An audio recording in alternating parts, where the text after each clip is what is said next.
هذا مو مال ذبان، هذا مو مال صراصير ولا هو مال حشرات، هذا مال دلدق، مال لباط.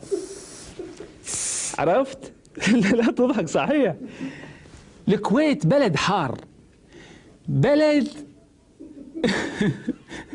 جماعة يضحكون من الاستديو.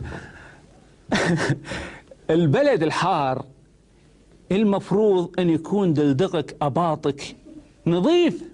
تركب أسانسير ساق خشمك، تركب باص ما تقدر تحرك، زحمة العالم. يبا ايش الحكي هذا؟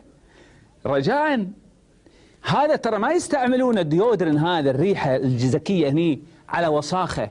مو تطلع سيارة ايدك من السيارة واذا ضرب فيها الهواء ونشف تحسب نشف، لا، هذا شيء ترى والله يمد الوسخ، يبي له بس دقيقة ويطلع الريحة، صك مرة ثانية. رجاء استحمى أولا، نظف نفسك. الاستحمام ضروري جدا، وإذا في الصيف المفروض يوميا، إذا مو يوميا يكون على الأقل مرتين أو يوم بعد يوم. لكن هذا ترى ظريف. أنا الحين ما قاعد أسوي دعاية له، الحين بتقولون لي هذا لا يكون وكيل، لا يبا والله إني ماني وكيل ولا يحزنون، لكن تأكدوا إنه هذه الأشياء يمكن ناس ما تعرف استخدامها، وسبحان الله بعض الناس مثل الزهيوية ما يشمون، لكن يبقى